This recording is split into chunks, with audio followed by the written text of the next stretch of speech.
काय प्रकरण आहे, तुम्हाला मारहाण झाली?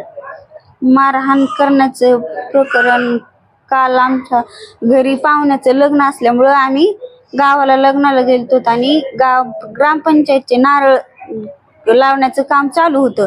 तर आम्ही गेलो नाहीत म्हणून त्यांनी 1000 रुपये दंड ठेवला होता. त्यांनी आम्हाला पैसे मागितले तर आम्ही दिले नाहीत म्हणून त्यांनी दगडाने लोखंडी वेळून त्यांनी घरी येऊन आम्हाला डायरेक्ट मारहाण केली 100 ते 150 लोकांनी. कोण होतं मारहाणीत?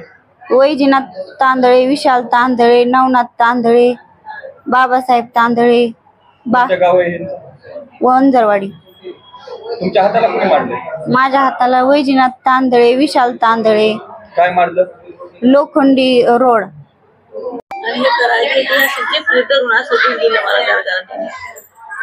स्वतः सरपंचाने. काय आजी कोणी मारहाण केली? वैजनाथ तांदळे. वैजनाथ तांदळे. आणि अजून कोण होतं सोबत? त्याच्या सोबत त्याचा बासा नातू म्हणजे तुकाराम तांदळे, तुकाराम बंडू, काय त्याचं नाव आहे, त्याच्या बापाचं नाव तुकाराम आहे आणि त्याचं नाव बाबू आहे. तुकाराम बाबू तांदळे आणि वैजनाथ काय नाव आहे त्याच्या लेकाचं? वैजनाथ भगवान तांदळे, ईशाल भगवान तांदळे, बाबूशाह आसुरबा तांदळे. त्यांनी मारहाण केली. हाणमार केली रात्री, काल रात्री. हा संध्याकाळच्या 7 वाजताच्या पुढं. 7च्या पुढे घरी येऊन दारात. हा घरी येऊन केली का? घरी येऊन. बर. हा घरी येऊन हाणले.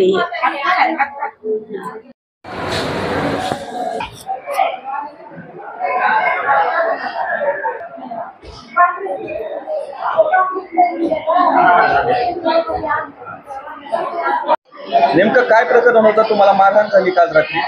सर, मी एक्समॅन तांदळे कुंडलिक साहेबराव, गाव माझं वंजरवाडी, तालुका जिल्हा बीड. आम्ही काल दिवसा लग्नाला गेलो होतो. आमच्या मेवण्याच्या मुलीचं लग्न होतं मेकनूरला. आम्ही संध्याकाळी लग्नावरून वापस आलो.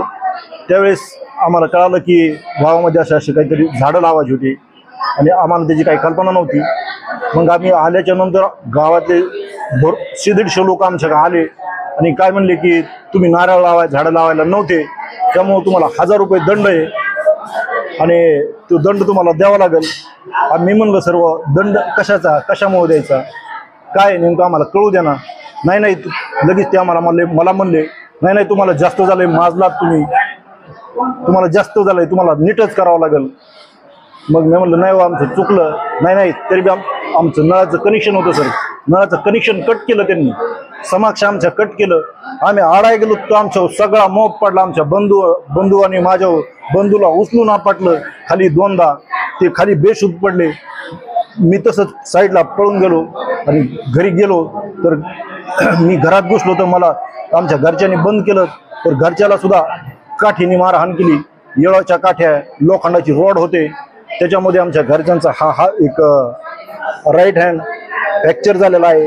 आईची मांडी फ्रॅक्चर झालेली आहे. माझे बंधू मोठे श्रीराम तांदळे, त्यांचा राईट खांदा फ्रॅक्चर झालेला आहे आणि मला पण गुडघ्याला आणि मानेला मार आहे. ह्याच्यामध्ये गंभीर हे झाले, गंभीर गुन्हा दाखल व्हावा अशी आमची अपेक्षा आहे. मारहाण नेमकं कोणी केली? हे गावातले प्रतिष्ठित म्हणून माजी सरपंच आहेत वैजनाथ तांदळे आणि त्यांचा मुलगा विशाल तांदळे. त्यांच्यासोबत आणखीन त्यांचा मॉब मधील भरपूर 150 लोक होते. यांनी एकजुटीने येऊन आमच्यावर जीव घेणं हल्ला केला. सर, ह्याचा आम्हाला न्यायच मिळाला पाहिजे.